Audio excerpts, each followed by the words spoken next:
wondering in her heart and said, I didn't get pay dirt. I knew there'd be some man hanging out at the well at noontime. Because men, you know, we get thirsty around lunchtime. And as she got closer, she began to get happy. She saw a man standing there looking all anointed, and she didn't know it was Jesus. You know, sometimes when you run into men, you don't know what you're running into. I wish I had a witness.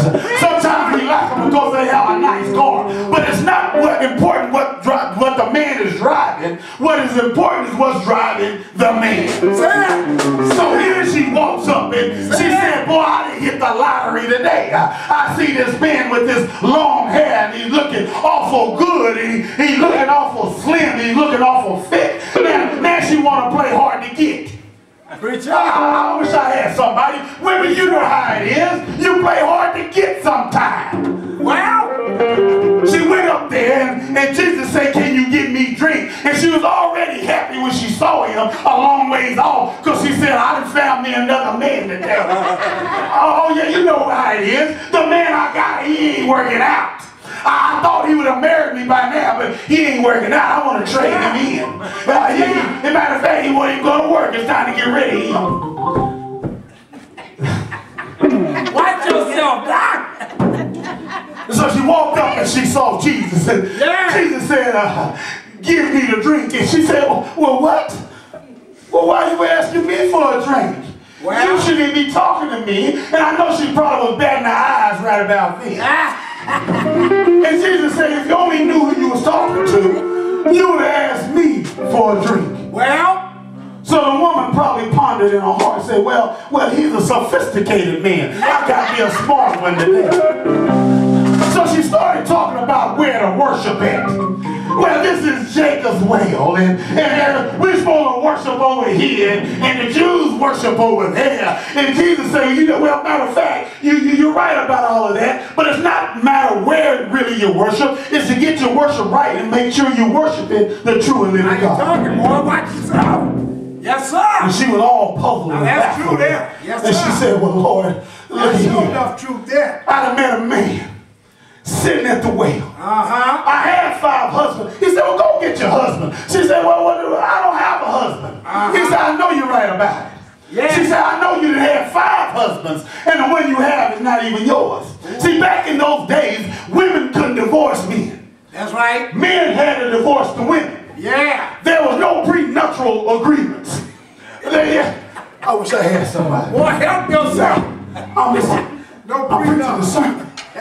You know, women didn't have any rights, and a man divorce you, he'll divorce you, and when you divorce, people will talk about it. Ain't need no prenup. She couldn't keep her man, and this, that. And let's look a little further. If she wasn't divorced and she had 5 husbands die on her, that don't look too prosperous either. She went through 5 husbands, and the one she had was not even hers.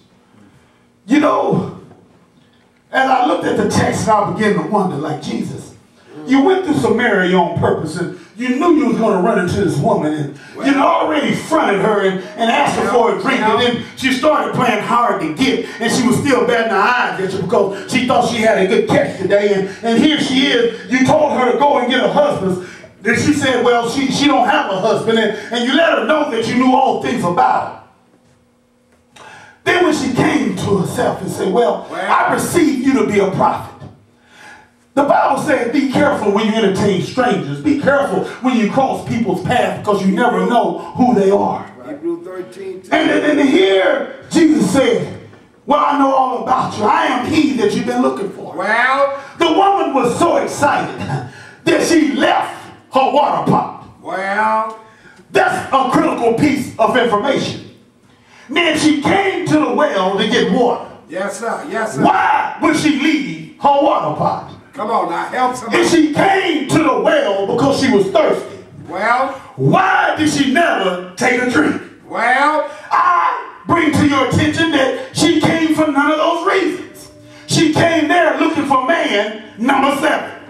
Well, because man number 1, 2, 3, 4, 5, and 6 was not working out. Yeah. I come to tell you today, you might have a man. You might have a woman.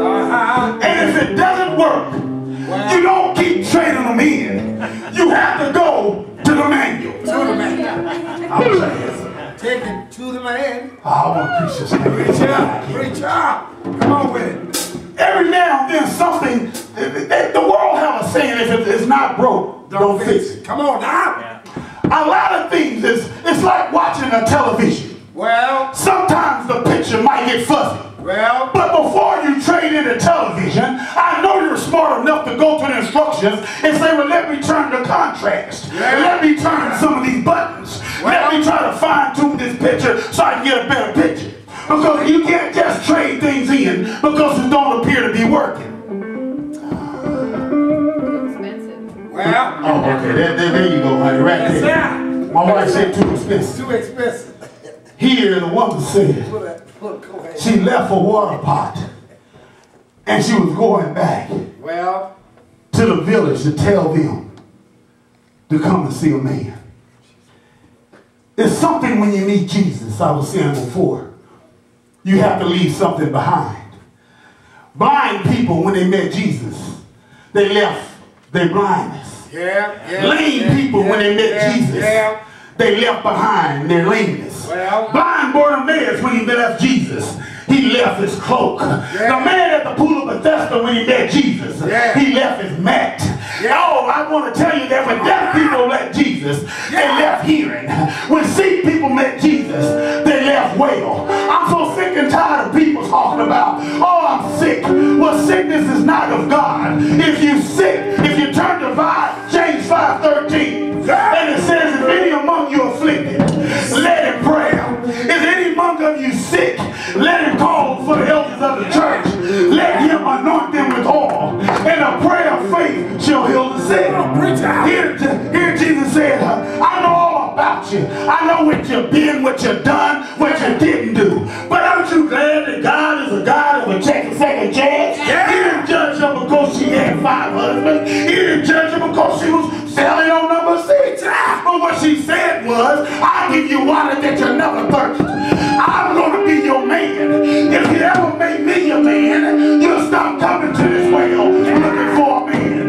Because sooner or later, when you find another man, you're going to thirst again. But I come to tell you that I'm living water. If you ever make me your man, that you'll never thirst. You'll never have to come to the well by yourself. It's amazing when you go to the well by yourself. I remember when I used to go to the club by myself. Help somebody. Oh, you don't remember going to the party by yourself. You went by yourself because you know you was ready to cut up. You didn't want to take any witnesses. You didn't want your friends to know what you're about ready to do. Because you had to go by yourself. Because when you do, the Bible says whenever you go somewhere, go in twos. Why you say go in twos? So you can be accountable. But the problem of it is, sometimes we don't want to be accountable. We want to slip around at night. We want to slip around at noon when everybody's working. And so, I wish I had somebody. Come on, Doc. I'm preaching too real here. But I keep it real. Oh, I know about it. Been there, did that. All the way up to the last call. Oh, DJ, could you play that song again? Oh, and there was one sitting over in the corner that everybody didn't like. And you knew that sooner there was your plan B. I wish I knew something. We ever had a plan B. Y'all look at me like y'all ain't never done that. Come on, preacher. Y'all looking at me like this woman at the well. Oh, I wish God could just come out. Come on now. Let's start tapping it on everybody right now.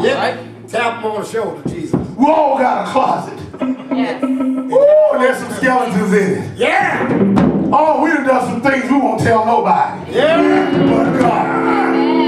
But we sit and look for somebody that's testifying. And then you say, whoa, them too? I thought it was just me. You better watch yourself. It wasn't just you.